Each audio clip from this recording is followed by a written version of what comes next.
Saudara-saudaraku yang dikasihi dalam Tuhan, kita akan melihat Hakim Debora. Pelajaran dari Hakim Debora ketika Tuhan pakai yang gak disangka. Saudaraku, kisah Hakim Debora ini ada di Hakim-Hakim pasal 4 sampai pasal 5, saudara bisa baca. Debora adalah satu-satunya hakim perempuan yang memimpin Israel dalam kitab Hakim-Hakim. Ia bukan hanya pemimpin politik dan militer, tapi juga nabi yang mendengar suara Tuhan dan menuntun umat dalam masa-masa yang sulit. Saudaraku, di bawah kepemimpinan Debora bersama dengan Barak, Israel mengalami pembebasan dari penjajahan di Kanaan. Pasal 4 mencatat narasi sejarahnya, saudaraku, dan pasal 5 adalah nyanyian kemenangan Debora dan Barak. Itu adalah puisi kenabian yang penuh dengan penghayatan spiritual. Saudaraku, kalau kita pernah merasa begini ya,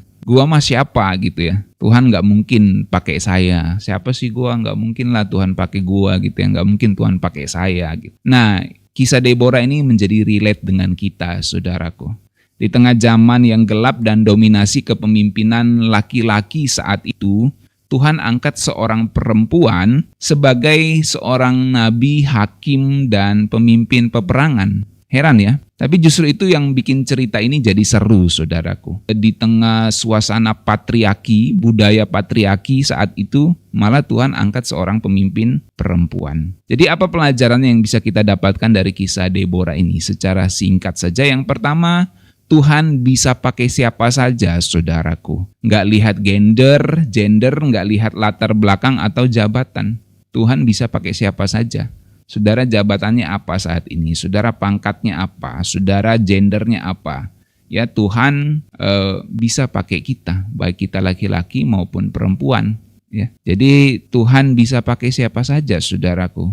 Mau kita punya jabatan, enggak punya jabatan, punya gelar, enggak punya gelar, Tuhan bisa pakai siapa saja. Ya. Jadi Tuhan nggak pakai Debora karena dia kuat fisik, saudaraku. Dia nggak punya tentara sebenarnya secara pribadi, tapi Tuhan mau pakai Debora. Ya. Tuhan pakai Debora karena hatinya yang peka sama suara Tuhan dan berani untuk taatnya. Jadi Tuhan nggak lihat gelar pangkat akademismu, Tuhan lihat itu hatimu yang mau taat kepadanya. Jangan pernah batasi Tuhan berdasarkan siapa kita, gelar kita apa, pendidikan kita apa, ya. Oh, saya enggak lulus SD, Pak, sekolah pun enggak gitu. Jangan batasi Tuhan dengan itu, saudaraku, ya. Tuhan tidak pernah melihat gelar akademikmu, ya.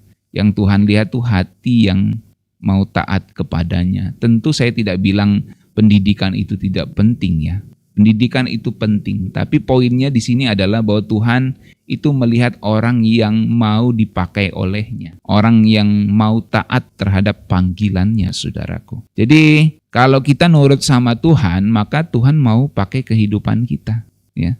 Tuhan gak nanya siapa kamu di mata dunia, apakah kamu dipandang, dihargai, dikasih jabatan, dikasih pangkat. Tuhan gak pandang itu. Tapi yang Tuhan lihat adalah siapa kamu di hadapannya. Bukan siapa kamu di hadapan orang lain, tapi siapa kamu di hadapannya, sebab semuanya terbuka di hadapan Tuhan. Yang kedua, saudaraku, dari kisah Debora, jangan jalan sendiri. Kerjasama itu penting. Kerjasama itu menjadi kunci keberhasilan. Hakim-Hakim 4 ayat 6-9, lalu Debora menyuruh memanggil Barak dan berkata kepadanya, bukankah Tuhan Allah Israel telah memerintahkan, pergilah, majulah ke Gunung Tabor dan seterusnya. Saudaraku, Barak sebenarnya ragu. Kalau saudara baca kisahnya itu ya, Barak sebenarnya ragu. Bahkan minta Debora untuk ikut sama dia. Ya, itu kita bisa baca di ayat 8. Tapi Debora nggak marah atau minder.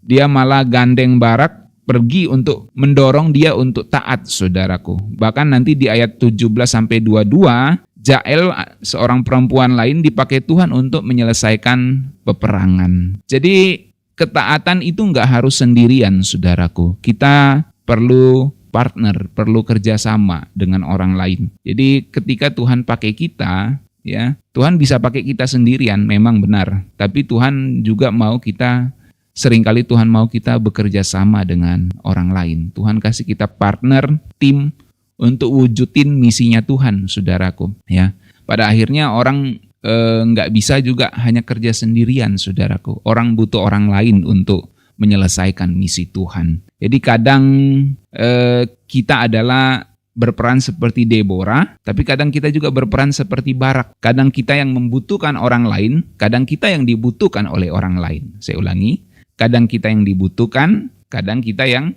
membutuhkan orang lain, saudaraku.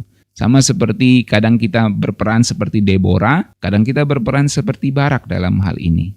Jadi kita butuh partner, butuh tim untuk menyelesaikan atau wujudin misinya Tuhan di dalam kehidupan kita, saudaraku. Dua-duanya itu penting. Yang membutuhkan dan yang dibutuhkan itu sama-sama penting. Kalau kita belum bisa jadi seperti Deborah, maka kita bisa jadi seperti Barak, saudaraku, ya, yang mau diajak untuk taat. Ya. Jadi setidaknya kita harus punya partner, punya orang lain yang dapat menolong kita, saudaraku. Ya, kita nggak bisa kerja sendiri menjalankan misinya Tuhan. Ya, nggak bisa kerja sendiri, saudaraku. Makanya seperti pelayanan di gereja ini butuh pelayanan tim, saudaraku. Ya, saudara-saudara harus terlibat di dalam pelayanan. Ya. Karena Pak Gem sehebat apapun nggak mungkin bisa melayani sendiri, saudaraku, nggak mungkin. Butuh orang, butuh tim yang sungguh-sungguh rindu mau melayani Tuhan. Ya, saudara bisa jadi seperti Barak, bisa jadi seperti Deborah. Ya, saudara harus punya kesiapan hati untuk melayani Tuhan. Sebab pelayanan ini nggak bisa berjalan sendiri.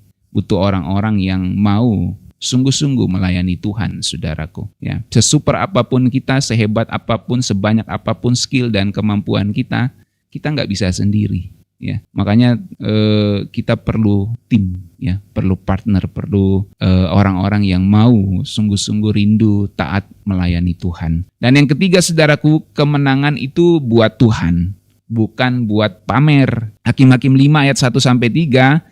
Maka menyanyilah Deborah dan Barak bin Abinoam pada hari itu. Aku hendak menyanyi bagi Tuhan. Saudaraku, setelah menang, Deborah yang nggak bikin tugu dirinya sendiri, gitu ya.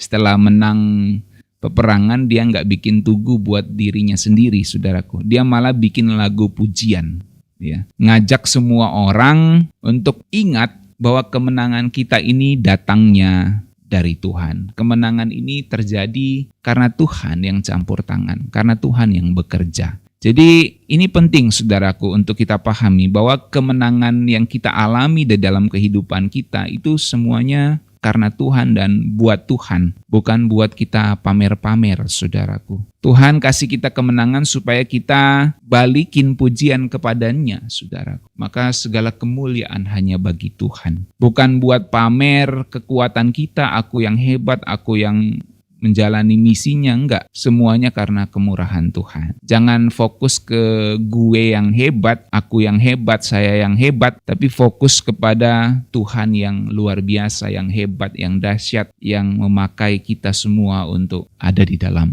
pekerjaannya. Saudaraku, kalau kita menang, jangan lupa nyanyi buat Tuhan, bukan selfie-selfie gitu ya. Ya, selfie-selfie boleh, tapi ingat, semua kemenangan pencapaian kita itu karena Tuhan, ya.